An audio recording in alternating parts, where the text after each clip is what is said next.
Hello, people. I hope you're well. I apparently within me there is something that desires philosophy, or wants to be a philosopher, or looks to philosophical thought for guidance in intellectual endeavors, or in my endeavors to acquire knowledge about the world, and also modulating my understanding about science, which I do not necessarily believe to be the end-all method of intellectual and epistemological inquiry. Quite the contrary, I think our current scientific paradigms are limited and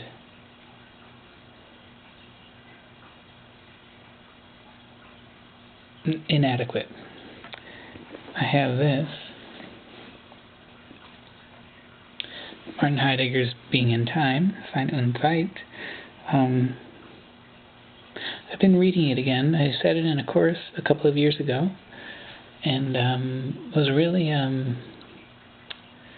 dumbstruck, you could say, by a lot of the material presented in Being in Time and in the class.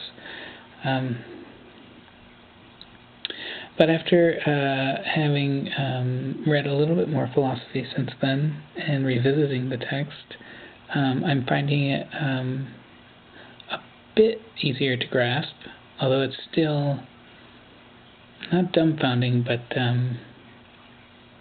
I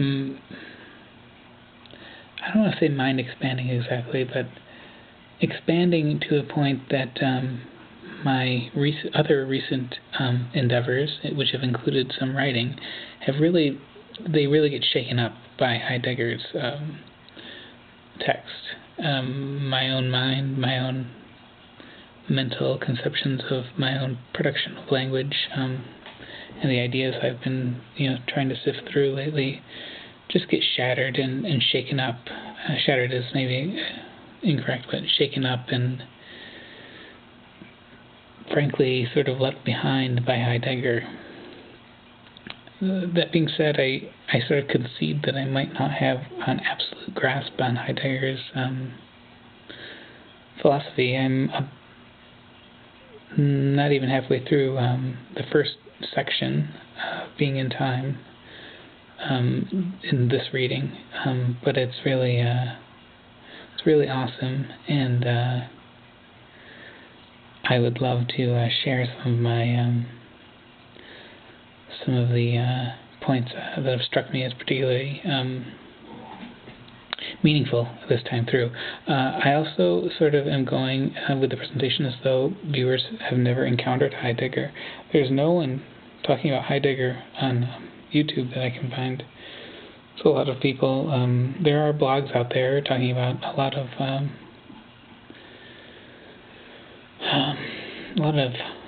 phenomenological jargon written or laden blogs out there, and I don't know, it's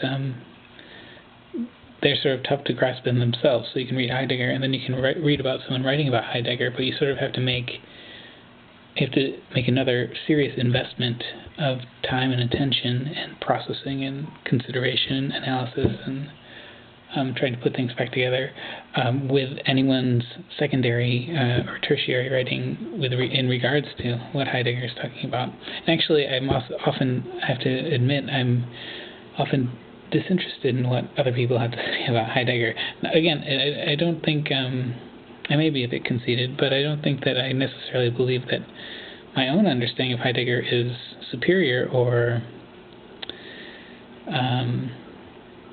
adequate necessarily, or better.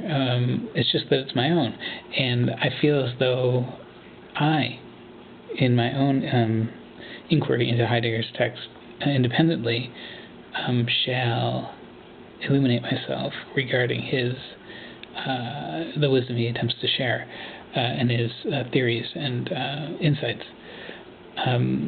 into ontology.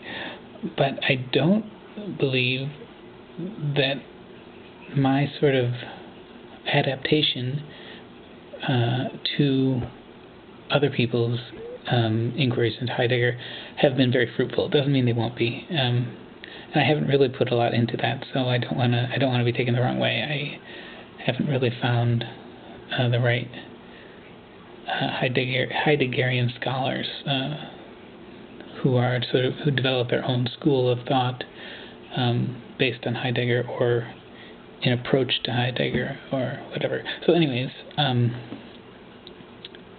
with that introduction, I will proceed through just a couple of notes. It's nothing too long at all. It's very, very brief. Just a couple of points I've taken out. I think I'm